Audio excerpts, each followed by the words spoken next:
Hello, welcome to Ghana View. Please, if this is your first time here, subscribe and turn on your notification bell for more videos and updates. President Akuffo Addo was elected the new Chairman of ECOWAS, and he delivered a powerful speech that I want to share with you. West African states ECOWAS to elect me by unanimous vote as chairperson of ECOWAS for the next term of 1 year.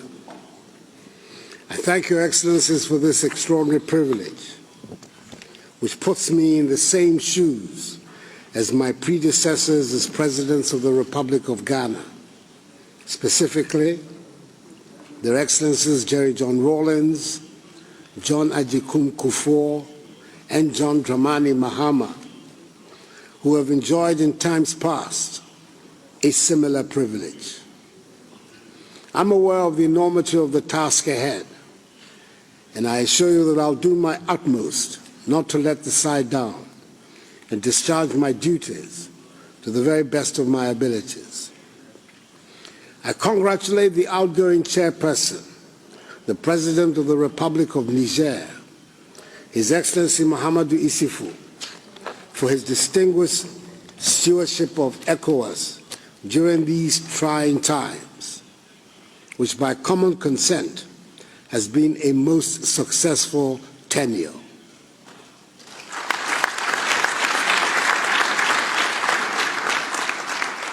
The people and government of Niger are also to be commended for their warm hospitality and for making these excellent facilities available to us over the course of the year.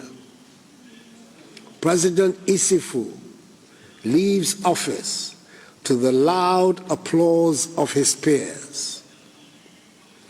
Mamadou Bonami, cher frère, merci beaucoup pour tout. Mamadou, my dear brother and friend, thank you very much for everything. Excellencies, I'm fully aware of the challenges which confront West Africa. Past leaders of ECOWAS have demonstrated their collective will and determination to drive the agenda of regional integration, opening up our economic frontiers, encouraging healthy competition amongst member states, and ensuring that we adhere to our formative principles. As much as considerable progress has been made since the establishment of ECOWAS some 45 years ago, we are all agreed that there's much more to be done to consolidate the socio-economic and political gains made over the years. Excellencies, 5 immediate challenges face our regional organization.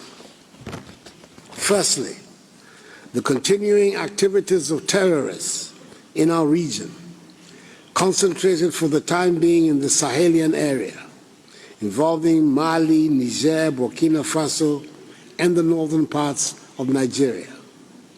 They seek an opportunity to extend their range southwards to the coastal states of the community.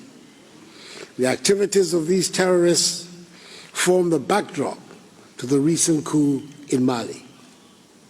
Secondly, the COVID-19 pandemic, which has attacked the populations and economies of each one of our states. It calls for concerted action on our part to defeat it, including our maximum support to the ECOWAS COVID-19 champion, His Excellency Muhammadu Buhari, President of the Federal Republic of Nigeria. Thirdly, the imminent coming into force of the African Continental Free Trade Area on 1st January 2021, whose secretariat is located in our region, in Ghana's capital, Accra. The economies of ECOWAS should be prepared to take full advantage of this seminal development in the life of our continent, and indeed provide the leadership that will enable the AFCFTA to succeed. Fourthly, the 2020 decision on monetary union within our ECOWAS space. We have all recommitted ourselves to the ECOWAS single currency program and have taken into account the courageous move by our sister nations of the UEMOA community to break their long-standing links with the Banque de France. We need practical measures to advance the process of financial and monetary integration. Fifthly, the consolidation of democratic governance in the turbulent conditions of the community. We must uphold our constitutive texts while acknowledging the national conditions of each of our states. This is the guidance that will enable us to promote a satisfactory resolution of the crisis in Mali. The challenges in these critical regional spheres, such as security, economy, trade, currency, and health, must be addressed in a spirit of genuine cooperation and solidarity if we are to succeed in overcoming them, which we can. In so doing, we must protect at all costs our freedom and independence of action so that the development of our community responds to the needs and aspirations of our peoples and not to the goals of external agencies and forces. I'm confident that by the grace of God, I can count on the unstinting support of each one of your excellencies in navigating the immediate future of our community. It is important for all of us to recognize that the way forward is to implement regional decisions, such as the ECOWAS trade liberalization scheme, recognizing that ultimately the benefits are in everyone's interest. Those of us who believe strongly in integration can do no better than to give our full support to regional decisions. Through this, we will build institutional confidence and integrity in the structural organs of ECOWAS. Let us collaborate to ensure that we adhere to and maintain common values of governance, i.e. the principles of democratic accountability, respect for individual liberties and human rights, and the rule of law. Such commonality will facilitate immeasurably the process of bonding amongst the peoples of our community.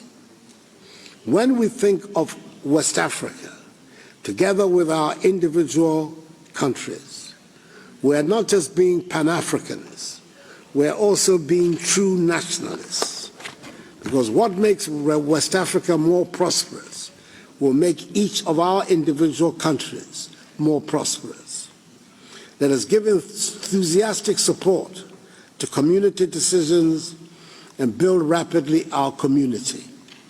Our peoples deserve no less, and the objectives of peace, progress, and prosperity will thus be within our reach, realizing the historic purposes of ECOWAS. Once again, Excellencies, thank you for this honor.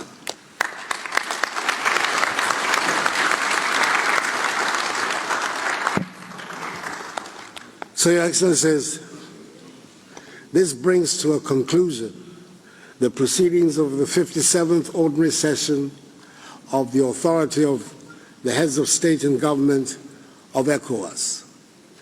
The communique will be dealt with by the President of the Commission, and subsequently a date